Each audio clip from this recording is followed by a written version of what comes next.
Este es México.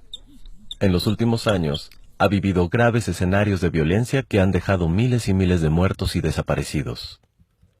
El último escenario grave sucedió en Oaxaca, al sur del país. El 19 de junio del 2016, fueron asesinadas al menos 11 personas por policías federales y estatales con armas de alto poder, en el intento por diluir una manifestación. Este conflicto ha dejado más de 60 presos políticos en el estado. Los maestros y pobladores se manifestaban contra la reforma educativa, como en muchos lugares del país. Pero ¿por qué maestros y ciudadanos se oponen a esta reforma? Veamos. En 2013, diputados y senadores aprobaron la reforma educativa por iniciativa del presidente Enrique Peña Nieto. Lo hicieron protegidos por miles y miles de granaderos. Bueno, aquí solo pondremos unos cuantos. Las protestas ya existían, pero no les importó escuchar las voces de especialistas en el tema, maestros y padres de familia.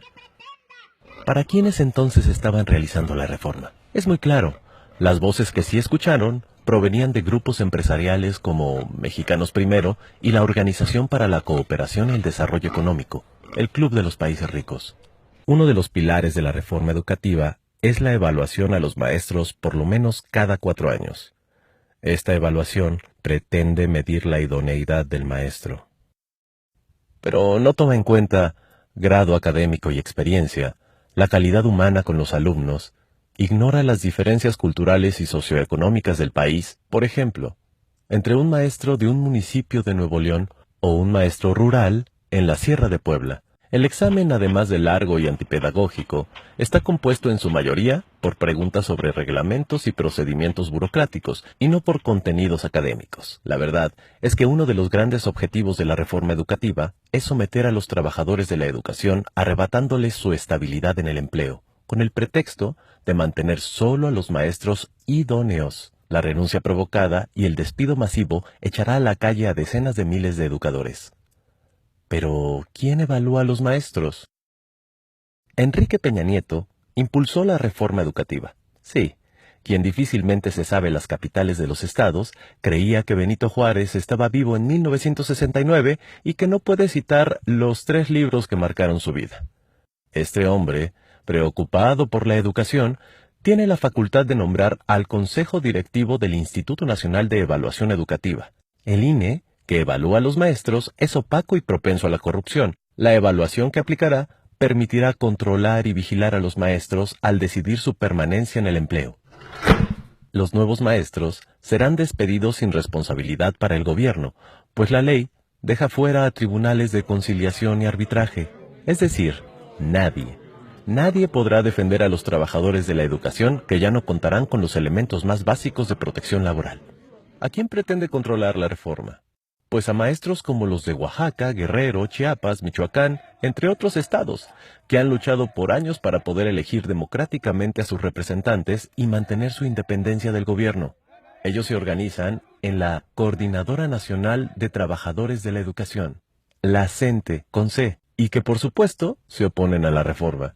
Es la disidencia del Sindicato Nacional de Trabajadores de la Educación, el CENTE, con S. Por años, la cúpula de este sindicato ha sido un aliado cercano de los gobiernos, llegando al grado de ser una agencia de fraude electoral. Este sector es el que más ha participado en venta de plazas, corrupción y fraudes. Su exlideresa hoy está presa.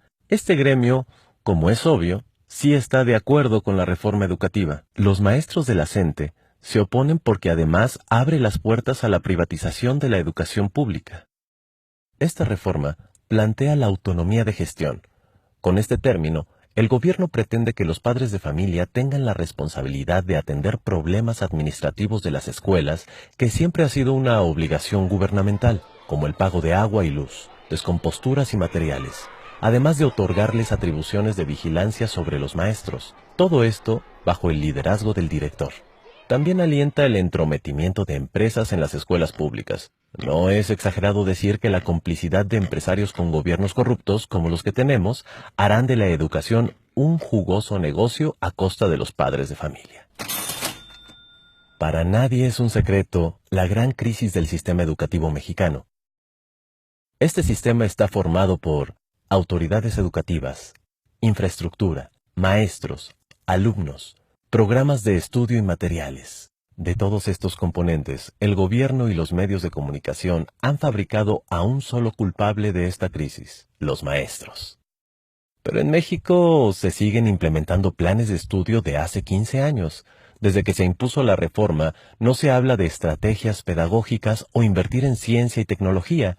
Hemos llegado al punto en que los libros de texto gratuitos tienen faltas de ortografía y errores científicos. Este año se le quitaron 3.660 millones al presupuesto de la Secretaría de Educación Pública. ¿Le interesa al gobierno la educación de los ciudadanos? Los maestros que se han movilizado contra esta reforma no han dejado de ser llamados huevones, vándalos, privilegiados. Los medios de comunicación hacen una campaña de odio. Seamos sinceros. ¿Qué privilegio puede tener una maestra oaxaqueña de primaria que en promedio gana 8,000 pesos mensuales al lado de los verdaderos privilegiados? Muchos mexicanos no tenemos estabilidad laboral, seguridad social, jubilación, vacaciones, ya no se diga aguinaldo. Nos molesta la lucha de los maestros, pero la precariedad laboral no tiene que ser generalizada. En lugar de oponerte a los maestros en lucha, quizás sería buena idea recobrar juntos los derechos que nos han quitado. En conclusión, la reforma educativa es una contrarreforma porque nos regresa al pasado. No es educativa, pues no intenta mejorar la educación. Es una triste ley que lesiona el derecho de los maestros y abre las puertas a la privatización. Por eso digo, yo estoy con los maestros.